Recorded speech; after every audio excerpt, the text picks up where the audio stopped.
sebenarnya Anda semua itu sudah pernah mendapatkan ya di dalam KMP. Secara teknis sih hampir semuanya sama, baik pemberian oksigen, nebu ataupun suction. Dimana suction juga baik pada anak ataupun pada bayi sama prinsipnya, dia steril sama seperti dewasa.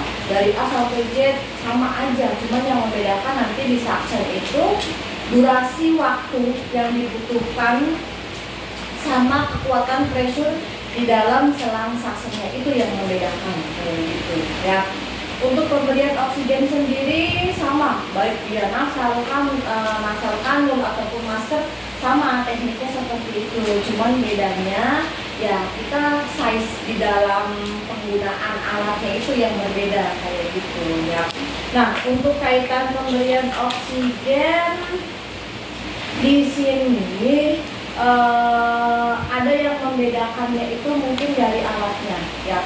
Mungkin kalau pada dewasa, kalau memang dia mengalami kegawat daruratan sistem pernafasan, yang digunakan itu mungkin adalah ventilator. Tapi untuk kaitan bayi baru lahir, apabila dia mengalami kegawat daruratan pernafasan, yang digunakan itu adalah si PEP kayak gitu ya. Sudah dijelaskan kan sama Bu Fitri, sipep kayak gitu. Mungkin BBR sudah kan? BBR Udah. nanti yang digunakan itu adalah sipep ya. Jadi sipep itu sama, dia seperti kayak ventilator, cuman kalau ventilator kan biasanya dia disambungkannya itu kan dari apa? Dari mulut kan, dimana dia dipasang yang namanya apa? Itu dan lain-lain. Tapi kalau yang singkat itu dia cenderung itu dari hidung kayak gitu. Jadi nanti bentuknya kayak nasal kanul, tapi nanti dia dijepit di sini, di septum dijepit, terus nanti disambungkan dengan topi. Jadi disambungkan dengan topi itu sebagai fiksasi aja. Jadi nanti topi dipakai, nanti di sini tuh nempel di topi, baru nanti terhubung dengan mesin sipepnya ya.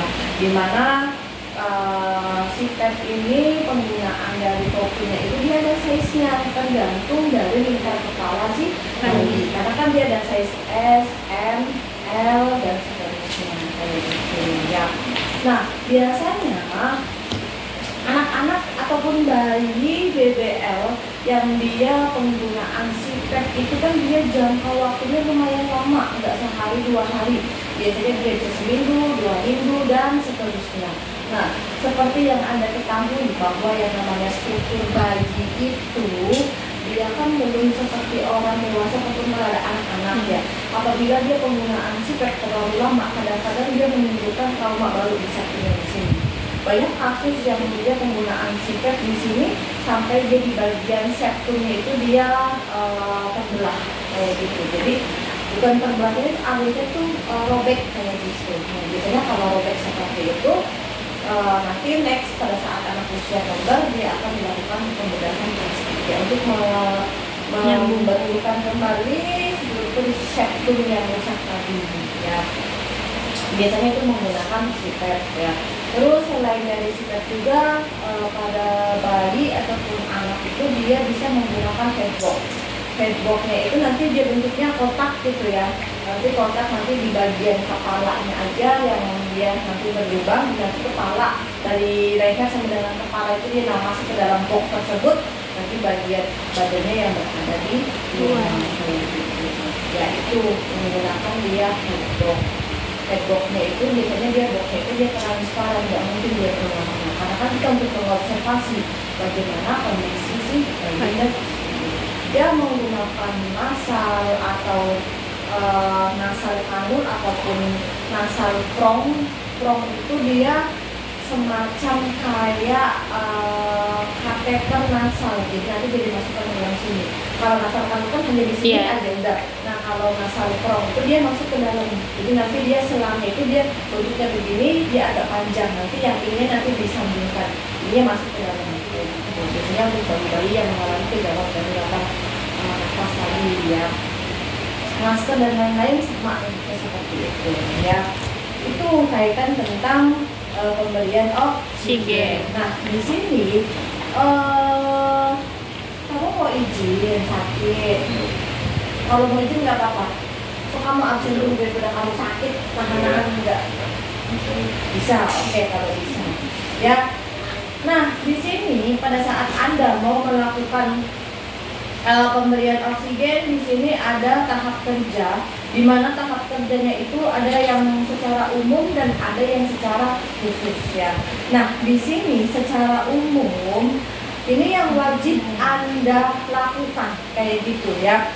Pertama, Anda itu harus periksa instruksi dokter mengenai terapi oksigen pada anak tadi. Baca instruksinya. Ini anak ataupun bayi, dia mendapatkan habis terapi oksigennya itu apa? Apakah tadi masalah kanul, masker, simple mask, red breathing, non red breathing, ataukah dia pada bayi misalkan CPAP dan lain sebagainya. Anda itu harus baca terlebih dahulu di situ ya.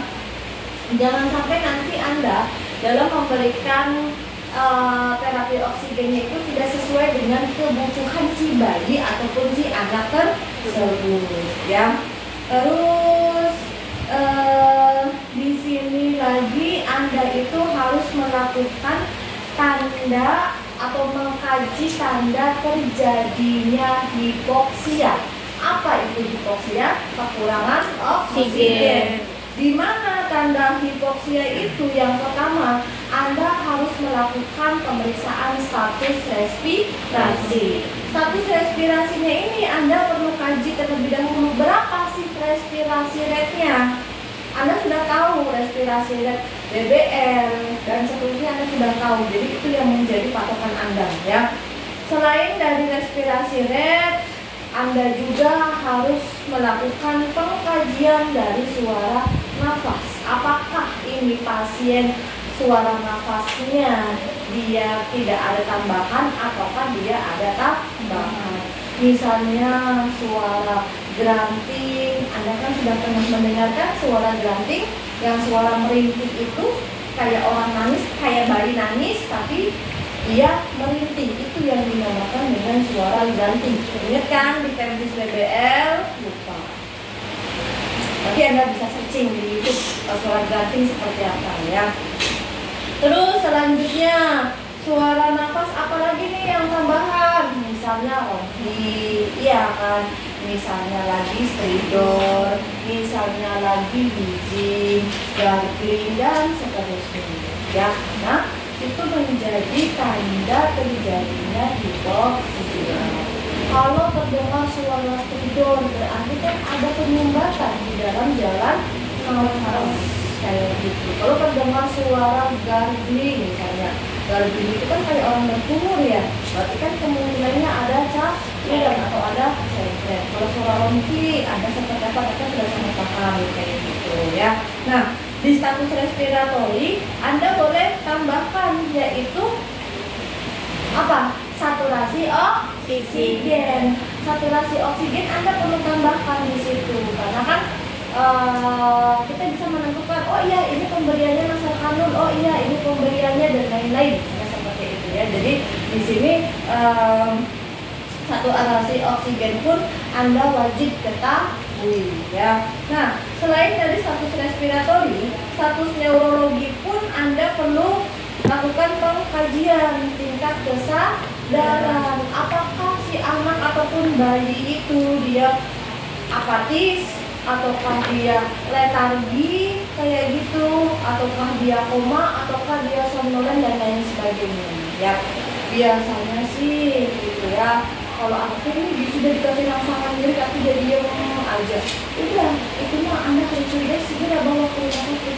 Beberapa kemungkinan kayak gitu, entah anaknya itu dia mengalami dehidrasi disertai dengan hipoglikemia, disertai dengan masalah di pernafasan kayak gitu, anak ini sudah dikasih rangsangan gitu ya, tapi anaknya belum aja, ya udah karena nggak usah pikir panjang, segera bawa ke rumah sakit. Itu kan katanya anak itu dia sudah mengalami apatis, dia sudah nggak bisa merespon, dikasih cubitan, dikasih rangsangan, anaknya belum, udah segera akan bawa ke rumah sakit.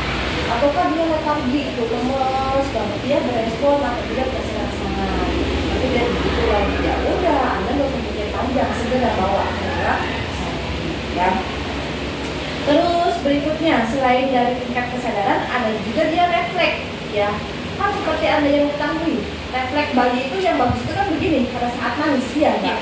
Pada saat nanti bayi nangis dia begini aja, ataupun anak nangis begini aja, udah kalian gak usah pikir panjang, segera bawa. Ini masalah di neurologinya kayak gitu, ya. Berbedanya dengan orang dewasa, ya. Orang dewasa mah tingkat pertahanannya lumayan, tapi kalau bayi sama anak itu jangan disamakan seperti itu, ya. Terus selain dari neurologi, ada juga dia kardiologi. Kardiologi di sini ada heart rate kayak gitu, ya. Ada nadi, awas nadinya itu berbeda dengan orang dewasa. Kalau orang dewasa mah di atas 100 tuh, tapi kardi, ya. Tapi untuk BBL atau untuk anak berbeda, ya. Awas takikardinya Anda harus pahami berapa nilai normalnya. BBL itu kan 160, dikatakan dia takikardi kalau dia di atas 160 kayak gitu.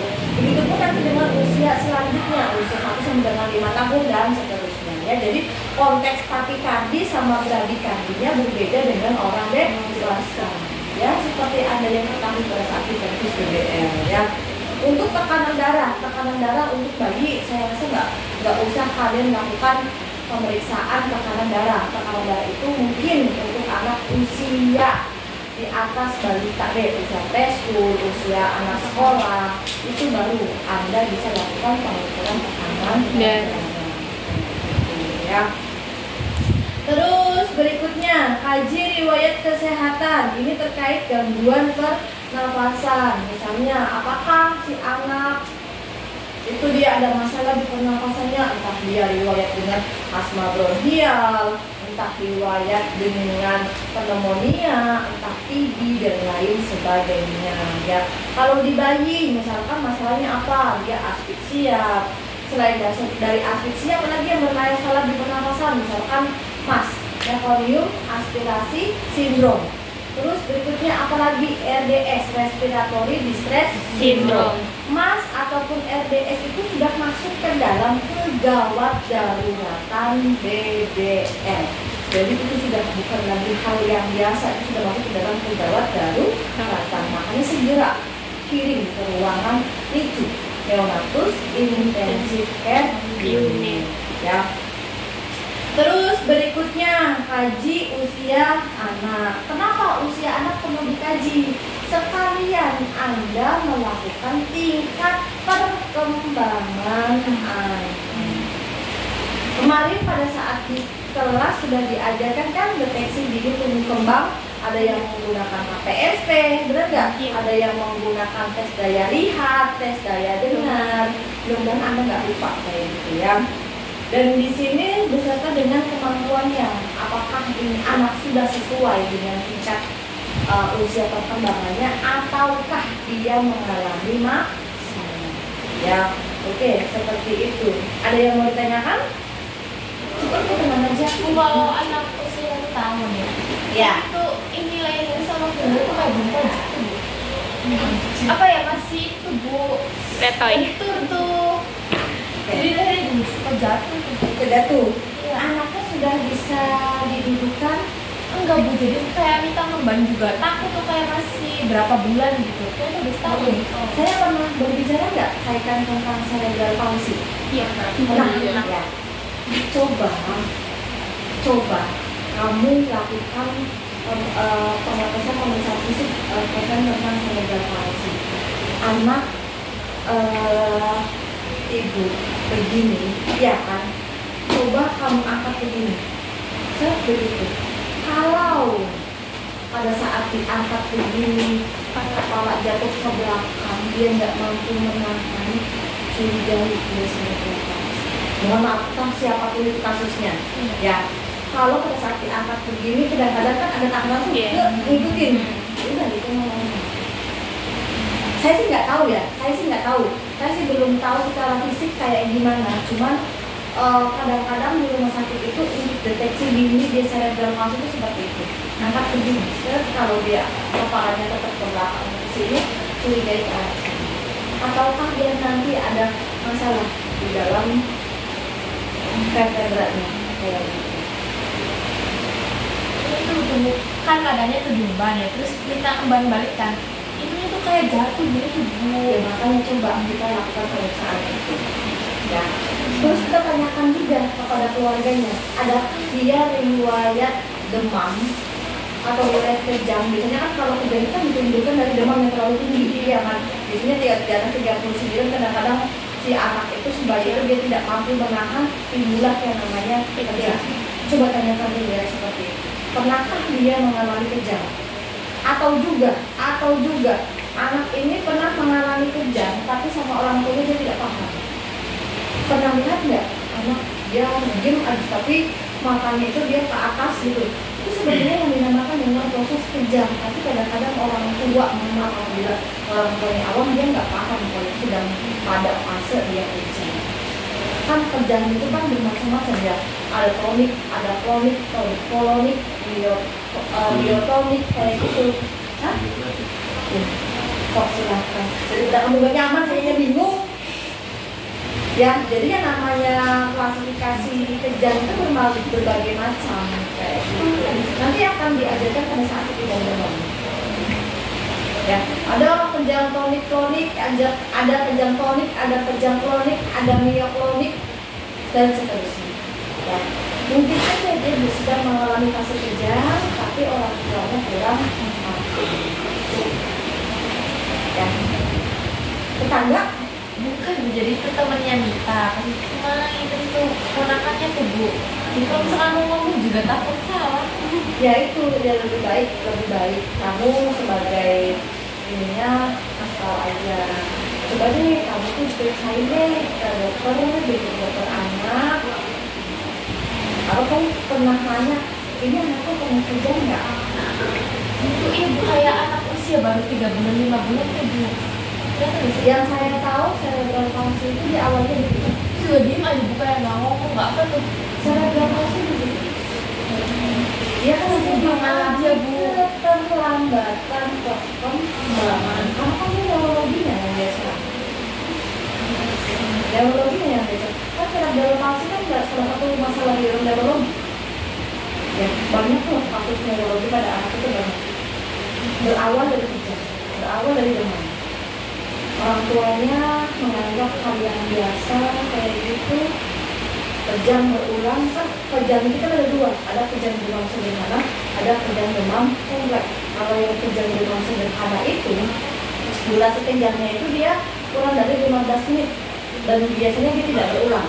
Kalau kejang demam kompleks biasanya dia durasi sekali kejang itu lebih dari 15 menit dan biasanya dia berulang kayak gitu.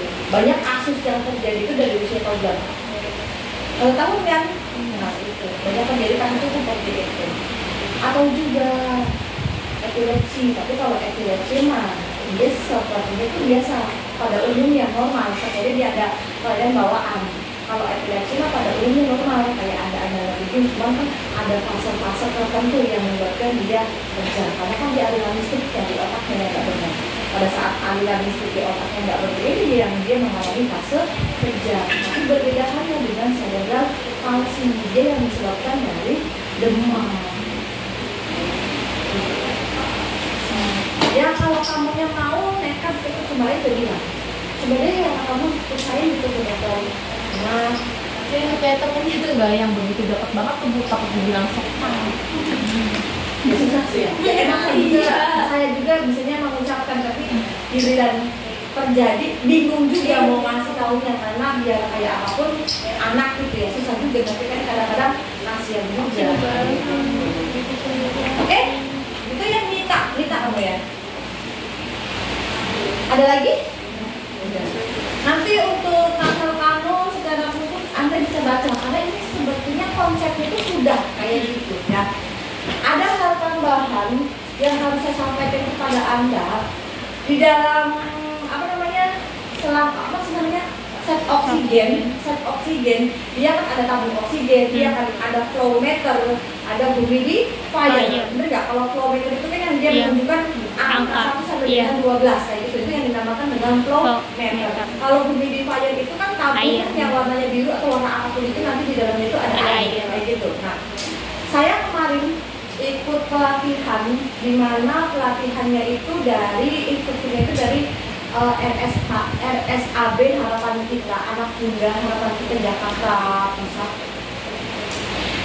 di mana instrukturnya itu mengatakan bahwa untuk bayi baru lahir BBL di dalam pemberian terapi oksigen di humidifier itu sudah tidak diberikan ya. Jadi sudah humidifiernya itu hanya kosong, jadi tidak ada airnya. Seperti yang Anda ketahui bahwa humidifier itu kan harus ada airnya, iya kan? Dimana airnya itu sebagai pelembab, iya kan? Dia tidak terjadi iritasi dan lain sebagainya pada saat oksigen itu masuk ke dalam saluran pernafasan. Tapi kata instruktur yang dari RSAB itu sekarang di rumah sakit tersebut sudah tidak lagi menerapkan di dalam humidifier itu ada airnya untuk bayi baru lahir. Alasannya simpel. Humidifier ini kalau ada airnya, takutnya di sana akan ada yang namanya kolonisasi mikrobakterium atau mikroorganisme. Mikrobakterium, mikroorganisme kayak gitu. Ya, jadi pada saat misalnya nanti humidifiernya tidak dilakukan pembersihan secara steril, apalagi airnya yang nggak tahu menggunakan air apa, iya kan? Nah, itu nanti yang menyebabkan terjadinya kolonisasi mikroorganisme. Makanya di dalam rumah sakit RSAB sekarang sudah tidak lagi menggunakan humidifier yang isinya ada air, jadi sudah polos. Jadi humidifier tetap dipasang, tapi di dalamnya itu sudah tidak ada lagi airnya. Ya barangkali next kalian ketemu dengan hal itu jangan kaget, karena memang sudah diterapkan di rumah sakit besar yang ada di Indonesia. Simple, alasannya simple kali. Biar takutnya ini nanti akan ada yang namanya mikroorganisme. Kalian pernah di dalam rumah sakit kan? Iya. Oksigen kadang-kadang dari selangnya aja, tidak memikirkan humidifier. Benar nggak? Benar. Selangnya aja yang Anda ganti, benar nggak? Humidifiernya mah nggak tahu, nggak diganti airnya. Yang kedua, kadang-kadang kita nggak tahu menggunakan air apa. Harusnya, apalagi air kerannya, kebayang nggak? Kebayang. Harusnya kan dia pakainya Aquabides, iya kan? Harusnya juga pakainya apa? NaCl. Normal fisiologis kayak gitu. Cuman kan kami, makanya di dalam rumah sakit RSAB itu dia tidak lagi menerapkan sistem humidifier ada itu ya tambahannya seperti itu. Saya nggak usah lagi menjelaskan langsung anu simpel mas kayak gitu ya, sedikit mas wajah kalian sudah sangat paham kayak gitu kan. Oke, paham? Biar cepat. Berikutnya adalah pemberian nebulizer. Pemberian nebulizer sama deh tekniknya kayak Anda memberikan pada orang dewasa. Bahkan yang terbaru nggak tahu, Anda pernah melihat nggak di dalam rumah sakit, di dalam humidifier kadang suka ditetesin obat. Pernah lihat nggak? Yang terbaru nebu itu seperti itu. Karena ada beberapa rumah sakit yang menerapkan humidifier, taruhlah ini humidifier dibuka gitu ya, kan ada airnya tuh, dikasih obat untuk nebu, entah Ventolin, entah salbutamol, entah pulmicort, entah bisolton dan lain-lain. Dimasukin aja di dalam sini, di dalam humidifier. Iya kan, ditutup pada saat pasien diberikan oksigen, entah nasal, entah masker dan lain-lain. Jadi sudah ada dia di dalam sini. Saya juga awalnya kaget gitu ya. Saya bilang, saya tuh mau nebu gitu ya, udah nggak usah dikasih nebu, masker nebu tuh, masukin aja ke dalam itu. Cuman saya sampai dengan saat ini belum membaca apakah itu efektif ataukah tidak efektif. Cuman ada beberapa rumah sakit yang sudah menerapkan seperti itu. Jadi humidifier, masukin obatnya di sini sudah ada airnya, kemudian nanti pemberian oksigen, entah nasal, entah masker dan lain-lain seperti itu. Nanti jangan kaget ya, katanya memang lebih praktis seperti itu. Yang bisa dibawa kan? Kenapa? Yang bisa dibawa tuh. Kan dimasukin bukan di oksigen. Oksigen yang iya. Yang gini kan ada humidifiernya tuh, kayak gitu. Jadi sudah menerapkan seperti itu. Ya, itu ada di beberapa rumah sakit seperti itu. Nanti Anda jangan kaget kayak gitu. katanya sih lebih simpel, lebih praktis yang seperti itu. Cuman saya belum baca bagaimana tingkat keefektifannya. Ya itu ya. Nah, untuk nebulizer, teknik dan lain-lain sama. Biasanya kalau di anak itu kadang-kadang biar anak itu tidak menjadi trauma atau bayi itu tidak menjadi trauma, kadang-kadang pada saat diberikan nebu, kadang-kadang suka ditutup matanya. Ya menggunakan pasta atau menggunakan kasa dan lain-lain. Intinya sih ditutup matanya itu hanya untuk anak itu biar dia tidak takut dengan kok aneh ya muka saya tiba-tiba mengeluarkan uap. Kadang-kadang kan anak seperti itu persepsinya. Makanya di rumah sakit kadang-kadang suka ditutup matanya. Tapi kalau anaknya enggak ditutup matanya itu enggak ada masalah. Itu kan hanya sebagai penambah aja kayak gitu ya. Nah di dalam pemberian nebu, tindakan selanjutnya apa? Ketika nebu sudah diberikan, sudah habis nih, stop gitu ya, kontaknya apa yang harus Anda lakukan? Lakukan clapping dan vibrasi. Begitu kan? Oke. Karena kita konteksnya adalah anak bayi, kalau kita lakukan sendiri kadang-kadang susah, bener nggak? Kita libatkan yang namanya orang tua. Makanya ada yang namanya teknik FCC, Family Center Care. Iya kan? Kita libatkan orang tua. Ya, tetap aja kok clapping sama vibrasinya itu anterior posterior, depan belakang. Kalau kita libatkan orang tua, tinggal kita komunikasikan kepada orang tua. Ibu punten bisa ditampung nggak anaknya? Begini kan? Begini atau begini Bu, bebas, senyaman mungkin bagi si anak. Boleh nggak begini? Boleh. Tinggal nanti kita lakukan clapping begini. Clapping kan begini kan? Nggak begini dong, kalau begini nanti sakit. Kita melakukan clappingnya seperti ini. Iya kan? Nah, clapping ataupun vibrasinya boleh dalam posisi kalau yang anterior begini atau begini boleh. Ya kalau anaknya sudah gede mah letakin aja di tempat tidur. Cuma kan kita nggak tahu anak, iya kan? Jadi kita libatkan orang tua, kita lakukan clapping seperti ini. Ya, sekali Anda melakukan clapping entah di bagian dekstra, entah di bagian sinistra, tidak boleh lebih dari 2 menit. Berdasarkan dari jurnal yang saya baca itu adalah sekali tindakan baik clapping, baik vibrasi di setiap sisi itu tidak boleh lebih dari 2 menit. Misalnya Anda melakukan clappingnya di bagian dekstra dulu, ya tidak boleh lebih dari 2 menit. Setelah clapping, vibrasinya pun sama, tidak boleh lebih dari 2 menit. Terus bagian sinistra sama, tidak boleh lebih dari 2 menit juga. Pokoknya setiap kali tindakan entah clapping, entah vibrasi Anda tidak boleh lebih dari 2 menit. Itu yang harus Anda perhatikan. Yang kedua, pada saat Anda melakukan clapping, ingat pasien Anda itu adalah anak atau bayi. Jadi disesuaikan tekanannya. Jangan begini, rontok nantinya. Ya, lama-lama nantinya fraktur tuh. Ya, buat si anak. Jadi tekanannya pun Anda perhatikan. Ya, begini. Begitupun dengan vibrasi. Perlu diperhatikan tekanannya. Itu yang kedua. Yang ketiga, yang perlu Anda perhatikan juga, pada saat Anda melakukan clapping ataupun vibrasi kepada anak ataupun kepada bayi, Anda harus perhatikan anak tidak boleh dalam keadaan lapar. Anak lapar, Anda diberikan anaknya nanti, benar nggak? Anda aja kalau lapar gimana rasanya? Iya kan? 1, anak tidak boleh dalam keadaan lapar. Kedua, anak ataupun bayi tidak boleh dalam keadaan kenyang. Entah habis makan, entah habis menyusu, entah habis dikasih susu dan lain sebagainya, itu nggak boleh. Ya, takutnya apa? Terjadi muntah, takutnya. Jadi gimana alternatifnya? Suster, anak saya barusan aja menyusu. Ya udah, Anda lakukan clapping sama vibrasi nanti 1 jam kemudian. Ya, kayak gitu. Jangan suster langsung dijadikan muntah nantinya. Ya, nggak baik juga.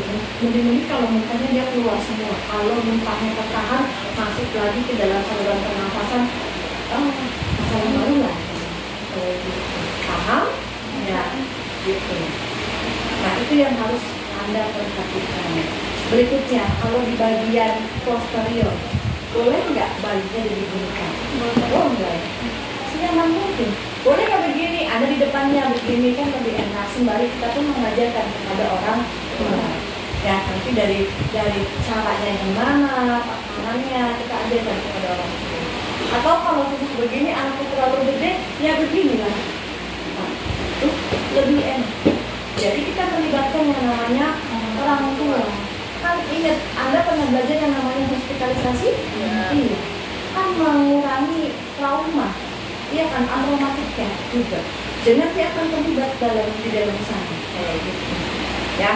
Terus kalau orang dewasa mah, ya orang dewasa gitu, setelah di clapping sama di vibrasi, apa? Batuk efektif. Anak mah nggak akan, Anda mau ajarkan kayak apapun, Anda sampai teriak-teriak, anak gitu loh ya, nggak akan dia batuk efektif kecuali anaknya sudah SD, berbeda halnya itu mah. Ya, banyak kasus ataupun keluhan dari orang tua pada saat anak setelah dilakukan plating sama vibrasi, orang tua bilang, susah, kok anak saya pada saat gitu ya, pada saat defekasi kok banyak keluar kelendirnya. Sebenarnya waktu itu dia dari sekret yang pertama tadi akhirnya pulang kembali, dia namanya anak bayi nggak mungkin, begitu nggak mungkin. Ya. Dia tahan dia pulang kembali masuklah dalam saluran pencernaan, keluarnya nanti pada saat proses defekasi. Kemarin saya pada saat melakukan penelitian seperti itu, beberapa dari responden saya orang tua bilang kayak gitu, anak saya kok pada saat banyak kok lendirnya keluar, tapi efektif loh sus. Pada saat dilakukan plating, ditekuk begini, di apa sih bahasanya tuh, ditekan begini, efektif kok. Ya, seperti itu ya. Itu kaitan tentang nebulisasi ya. Step by stepnya sama seperti orang dewasa. Oke. Berikutnya kita lakukan suction. Suction kepada anak berbeda dengan orang dewasa. Perbedaannya yang pertama dari selang. Bener nggak? Nggak mungkin dong kita pakai selang orang dewasa, lubangnya ada segitu, selangnya segede apa kayak gitu yang pertama. Yang kedua, durasi pada saat kita lakukan suction berbeda. Kalau untuk bayi tidak boleh lebih dari 3 detik. 3 menit bayinya hipoksia. Ya. Kalau anak-anak tidak boleh lebih dari 5 detik. Kalau dewasa kan 10 detik kan. Awas, bayi tidak boleh lebih dari 3 detik, anak-anak tidak boleh lebih dari 5 detik. Kayak gitu. Jadi masuk 1, 2, 3 udah kalau bayi seperti itu. Ya. Terus yang kedua, pressure yang ada di sini, pernah lihat nggak tombol yang ada di mesin yang dia begitu pressure? Pernah lihat nggak? Tolong pressure-nya diperhatikan. Kamu bisa buka dong.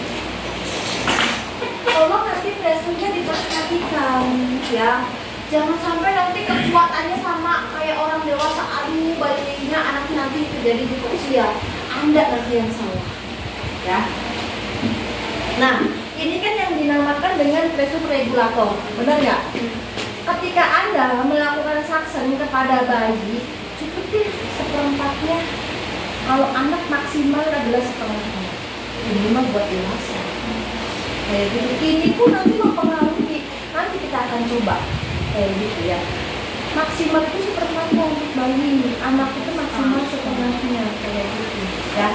Terus di dalam tabung penampung sekretnya itu tidak boleh telanjang. Dalam artian telanjang itu tidak ada cairan disinfektan.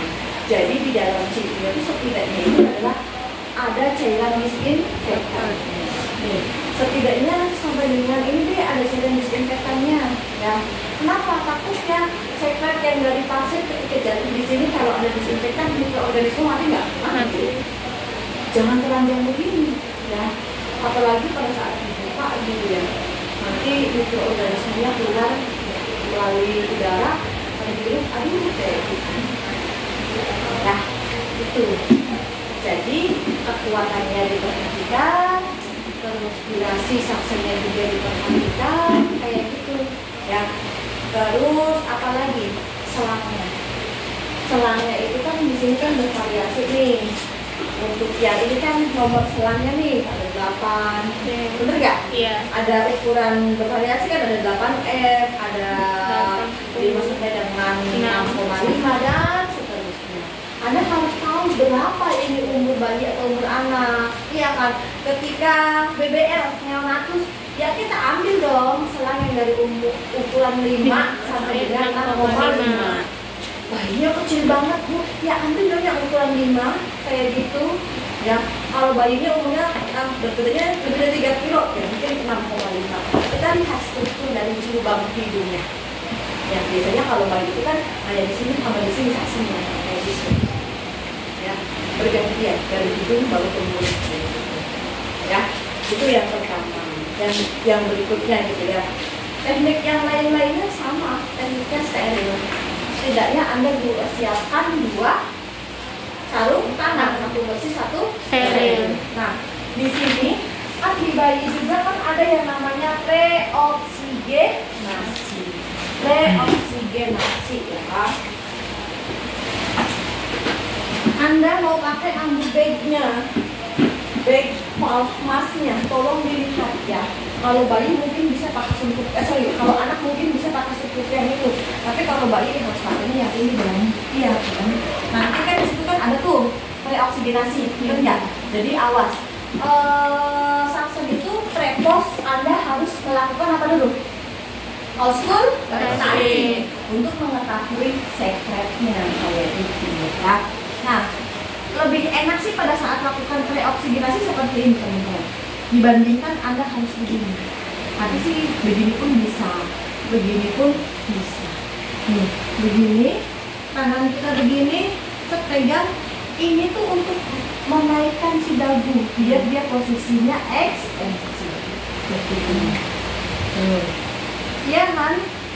Selama berapa menit? 30 detik. Ya.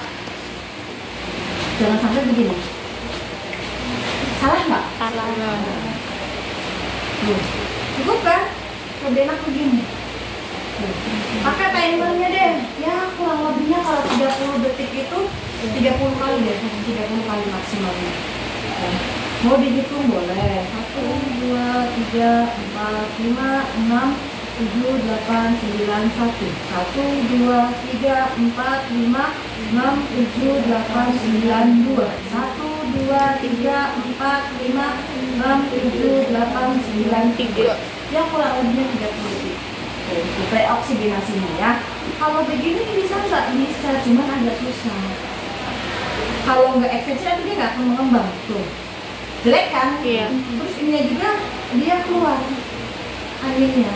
Agak susah. Tuh, bisa, cuma nanti dia di sini keluar. Awas ininya sungkupnya disesuaikan dengan struktur bayinya ya.